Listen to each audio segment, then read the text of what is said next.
Iran के supreme leader Ayatollah Khamenei की मौत घंटे, हफ्ते या हफ्ते भर की प्लानिंग बताई जा रही है। ये उसका नतीजा नहीं है, बल्कि इसके लिए ईरान की खुफिया एजेंसी मोसाद और अमेरिका की सीक्रेट सर्विसेज CIA ने सालों से तैयारी की।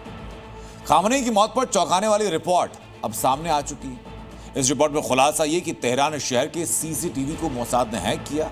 यहां तक कि मौत से ठीक पहले तेहरान का कम्युनिकेशन कंट्रोल भी हैक कर लिया गया था। तारीख 28 फरवरी 2026, वक्त सुबह के 9:40, जगह तेहरान। खामनेई का मीटिंग रूम। 60 सेकंड में सब तबाह। एक के बाद एक 12 बम धमाके।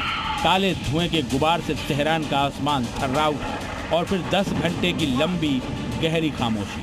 फिर ट्रंप का ऐलान। ईरान के supreme leader Ayatollah Ali Khamenei का खात्मा। करीब 2.25 लाख की IRGC की फोर्स जो सीधे खामनेई को रिपोर्ट करती थी, फेल हो गई। ईरान का खुफिया सिस्टम भी ध्वस्त हो गया।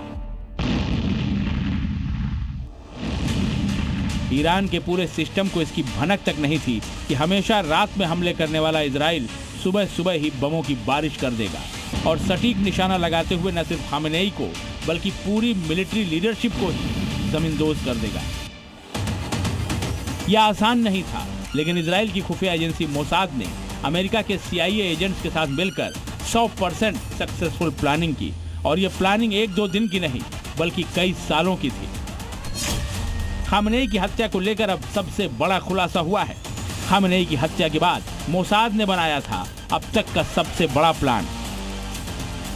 मोसाद ने खामनेई के खात्मे के लिए 100% फुल प्रूफ प्लान बनाया, किसी जल्दबाजी में नहीं बल्कि पूरी तसल्ली से।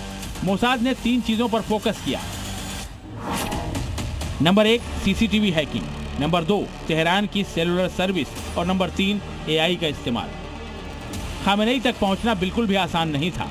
उनके सुरक्षा घेरे को तोड़ना तो बेहद मुश्किल था। मोसाद ने खामनेई और सीनियर ईरानी अधिकारियों को ट्रैक करने के लिए तेहरान शहर के ट्रैफिक कैमरों को ही हैक कर लिया था। मकसद साफ था, खामनेई के मूवमेंट की सीधी रिपोर्ट इजराइल कंट्रोल रूम को मिलती रहे। ईरान में लगे कैमरों को देश के सर्विलांस सिस्टम का हिस्सा माना जाता है। ईरान के इन कैमरों का इस्तेमाल प्रदर्शनकारियों और सरकार के विरोधियों की पहचान करने और उन्हें ट्रैक करने के लिए किया जाता है। लेकिन मोसाद इन कैमरों को ईरानी सरकार के खिलाफ मोड़ने में कामयाब रहे। इजराइल को सालों पहले ही कैमरों का एक्सेस मिल गया था और उसने पाया कि एक खास कैमरा इस तरह से एंगल पर लगा था कि उससे पता चलता था कि खामनेई की सिक्योरिटी टीम के सदस्य अपनी कारें कहां खड़ी करते हैं। कैमरों के जरिए मोसाद ने गार्ड्स के पते, काम के शेड्यूल और उन्हें किसकी सुरक्षा के लिए नियुक्त किया गया था, सब पता लगा लिया गया था। मोसाद की प्लानिंग कितनी जबरदस्त थी आप इसी बात से समझ सकते हैं कि सिर्फ हमले के दौरान नहीं, उसके बाद मदद के लिए आने वाली फौज तक का रास्ता भी उसने रोक दिया था। ईरान की राजधानी तेहरान की पॉस्चर स्ट्रीट पर टेलीकॉम सर्विस भी रोक दी थी, वही जगह जहां सुप्रीम लीडर खामनेई की हत्या हुई थी। ऐसा इसलिए किया गया ताकि जो लोग बॉडीगार्ड तक पहुंचने और संभावित चेतावनी देने की कोशिश करते, उन्हें बिजी सिग्नल मिलता। मतलब मोसाद खामनेई जहां रहते थे उस पूरे एरिया की रग रग से वाकिफ था। मोसाद ने खामनेई की गतिविधियों पर जमा हो रहे डेटा के ढेर को छांटने के लिए AI टूल्स और एल्गोरिदम का इस्तेमाल किया।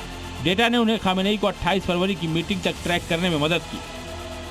मोसाद के बारे में कहा जाता है कि इसके ऑपरेशन का सक्सेस रेट अमेरिका की खुफिया एजेंसी CIA और रूस की KGB से भी ज्यादा है, जो खामनेई के खात्मे ने साबित भी कर दिया। हालांकि खामनेई के खात्मे वाले ऑपरेशन में मोसाद अकेले ऑपरेट नहीं कर रहा था, CIA भी इसके लिए इंटेलिजेंस इनपुट जुटा रही थी। मोसाद ने CIA के ह्यूमन सोर्स का भी इस्तेमाल किया। इसके अलावा ये ईरान, इजराइल और अमेरिकी तैयारियों को इस्तेमाल किया, जिससे ईरान, इजराइल और अमेरिकी तैयारियों को भांपने में बिल्कुल नाकाम रहा। और अब आलम यह है कि ईरान बदले की आग में जल रहा है और मिडिल ईस्ट ईरान के हमलों से तनाव में जी रहा है। ब्यूरो रिपोर्ट, जी मीडिया।